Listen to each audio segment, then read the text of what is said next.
कहाँ के तैयारी बा? जात है कमाए। ना जी, हमके अकेले छोड़ के मत जाई। अरे कमाई ना तो खैबू का। हम अपन कैसहू जिंदगी बिता ले। सुनो दूरे दूरे बाड़ू तनी पास आवरानी, जाए के जरूरी बाटे बुझा परेशानी। ए सुना ताड़ू,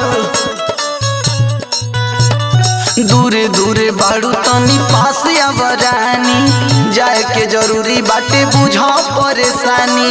सुना तो गाड़ी अखिया से आंसुआ गिरई हना, रोई मोरिया हरी जावनिया, रोई मोरिया हरी जावनिया, पिया रंगुनवा जई हना, रोई मोरिया हरी जावनिया, पिया रंगुनवा जई हना, रोई मोरिया हरी जावनिया।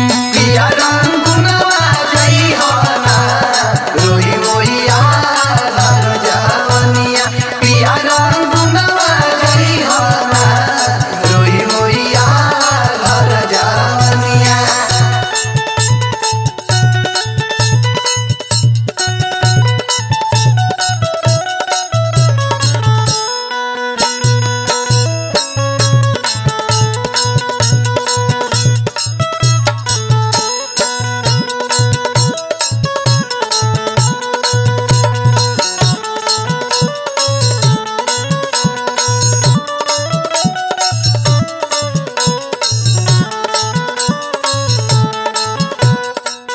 अरे ना होई कमाई धमाई तो हाई कुल नया नया पहनी के कहाँ से आई। सुनो ना कमाई तो कहवा से खईबू हो, नया नया कैसे साड़ी झमकईबू हो।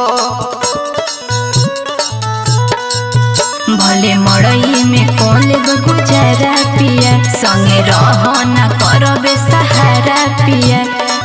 तमाई बाबू के तुरानी भूलई हना, रोई मोरिया हरी जावनिया, रोई मोरिया हरी जावनिया, पिया रंगुनवा जई हना, रोई मोरिया हरी जावनिया, पिया रंगुनवा जई हना, रोई मोरिया हरी जावनिया।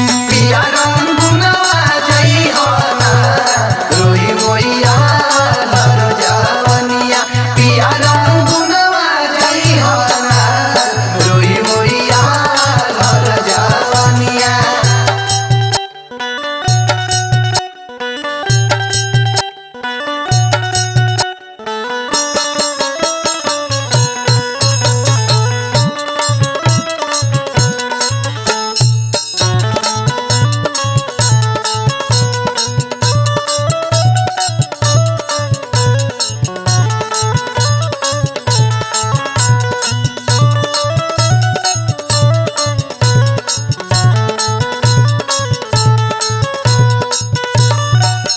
कुछ पावे खातिर कुछ खोवा गोरी, नाही लोरवा से कजरा के धोवा गोरी। ए धरे रटी सानु शिव हम भुलावे लहो, काहे बिरहीन जोगिनिया बनावे लहो। सुनो परदेश के जान तू रोई हना, रोई मोरिया हरी जावनिया, रोई मोरिया